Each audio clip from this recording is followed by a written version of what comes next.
Hello, thanks for joining me, astrologer Patrick Arundell, for your in-depth weekly forecast for week commencing the 9th of September for the Sun or the Ascendant.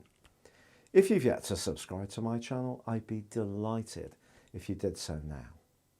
There does continue to be a huge amount of emphasis on the zodiac sign of Virgo, which of course is about detail, it's about precision, it's about being discriminating, it's about making sure that we get some kind of tangible progress from whatever energies we direct to whatever cause or situation.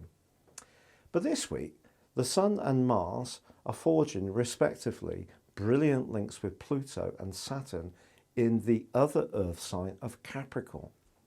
So if ever there was a time when we could transform something through hard work, through industry and perspiration, this is certainly the week to go for it.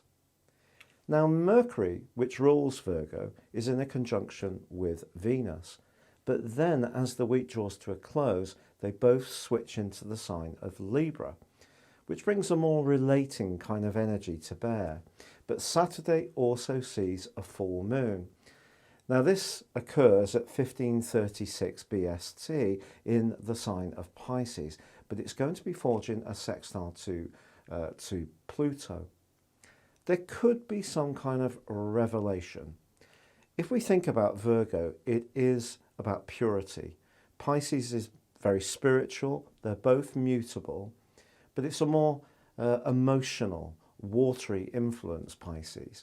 So it's basically saying to us that if we get so caught up in that hard work, that precision that comes with Virgo, that we take our eye off the feeling side of a situation, there could be something that needs to be realigned or rebalanced. So just watch out for that. It's also true that last week's quarter moon, which occurred in the sign of Sagittarius, is still pouring energy into your situation. It's basically saying, don't try to do too much. It's about narrowing focus, prioritizing, and then we can have the most productive outcomes from the week. Your specific forecast, Cancer, sees a tremendous potential to gain traction with the ideas and interactions that are really important to you personally. Other people can know that what you say is really what you mean. There's a sense of conviction and self-confidence which can be impressive. It is true, however, that it's going to be important not to spread yourself too thinly. There are only so many hours in the day, and all of this can come up to the boil on the back of the full moon at 5:32 BST on Friday in the sign of Pisces. Pisces is very much a mutable sign, like Virgo, but unlike Virgo, it's much more to do with the evolution of our ideas, our feelings. It's a shimmering influence. So it's possible that if you are being very factual in your approach, it's also going to be important to bear in mind the more spiritual dimension, whatever it is you're trying to achieve.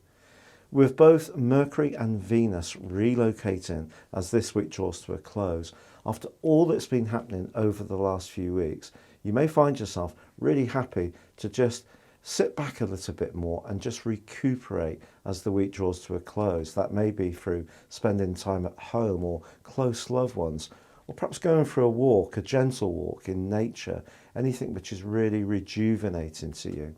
Then again, if you're someone who loves playing host, you may have some people around and want to spoil them handsomely. If you'd like to know more about personal astrology based on your time, date and place of birth, please click on the link beneath this video. You can buy your 2020 forecast and get the rest of this year free for a 30% discount if you buy a character analysis too, or you can choose to have a one-to-one personal consultation with me. But for now, good luck and goodbye.